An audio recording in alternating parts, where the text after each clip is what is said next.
विजयाचा आनंद तो सगळ्या मुलांकडे साजरा केला जातो। ठाकरे बंधूंची सभा त्यांनी आवाहन केलं होतं सगळ्याच पक्षाच्या लोकांना, ही पक्षाची सभा नाहीये, सगळ्यांनी सहभागी व्हावं। तुम्ही पोहोचलेला आहात, काय वातावरण आहे आणि कशा पद्धतीने भूमिका? नाही, वातावरण फक्त मुंबईमध्ये वेगळं आहे असं नाही, नाहीतर जल्लोषाचं आहे असं नाही, अख्ख्या देशामध्ये आहे। युवा एकत्र आल्यानंतर काय होतं हे आपण सर्वांनी काल बघितलेलं आहे आणि काल एका दिवसावर आपण बोलून चालणार नाही, अनेक दिवसाचा हा संघर्ष होता आणि सिस्टमच्या विरोधात खऱ्या अर्थाने युवांनी आवाज उठवला आणि त्याला आता विजय मिळालेला आहे।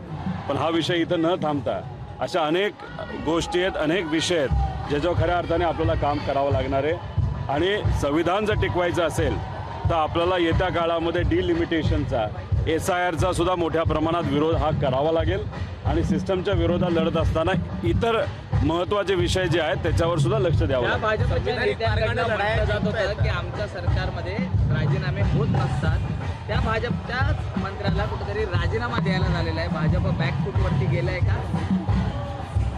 काय असतं, किती ताकद आणि अहंकार असला तरी जेव्हा एकजूट होते, जेव्हा नागरिक एकत्रित येतात तेव्हा झुकावं लागतंच आणि मग त्या अहंकारला आता कुठेतरी लोकांसमोर झुकावं लागलं, लोकशाहीच्या समोर झुकावं लागलं। लोकांनी एक चांगला समाचार आणि एक चपडाक या अहंकारी राजकारण्याला त्या ठिकाणी दिलेली आहे आणि महाराष्ट्रातून सुद्धा असे मोठे नेते होते, भाजपचे नेते होते ज्यांनी या आंदोलनात दहशतवादी आंदोलन बरंच काय बोललं होतं, त्यांच्याबद्दल आता युवा वर्ग काय करणार माहीत नाही। मला एवढीच युवांना विनंती करायची आहे, सभ्य भाषेत त्यांचा सुद्धा समाचार कुठेतरी घेतला गेला पाहिजे। संपूर्ण आंदोलनादरम्यान जवळपास 13 ते 14 गुन्हे दाखल आहेत 1200 मुलांवरती आणि 400 ते 500 मुलांना नोटिसा देखील पाठवण्यात आलेल्या आहेत। आपली मागणी राहणार का या आंदोलनासंदर्भात? पुढच्या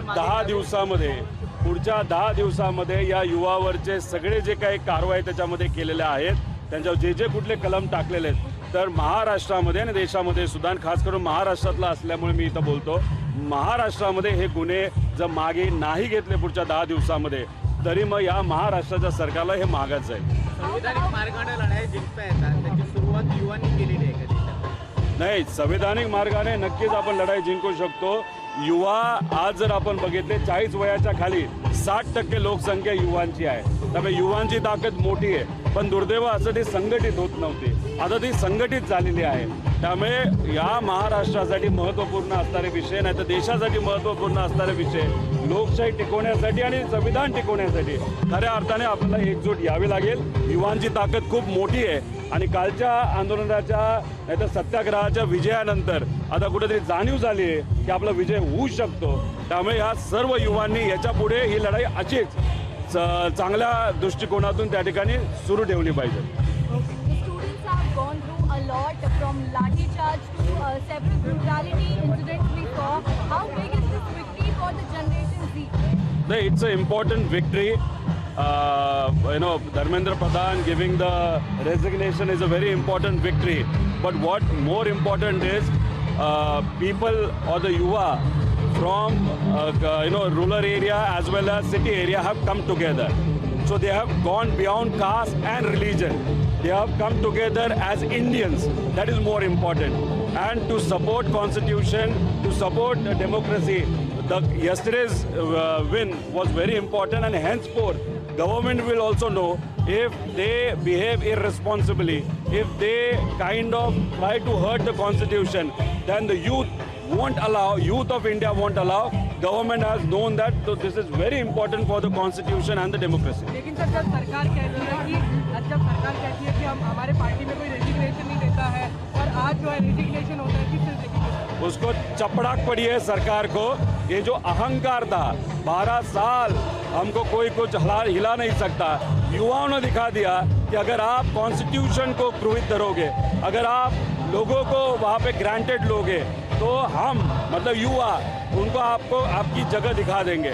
तो ये डेफिनेटली एक बहुत बड़ी सीख है गवर्नमेंट के लिए, राजनीतिक करने वाले लोगों के लिए। इसलिए आज इसके बाद अगर राजनीति करनी है तो लोगों की हित की और कॉन्स्टिट्यूशन बचाने की राजनीति इसके आगे करनी पड़ेगी।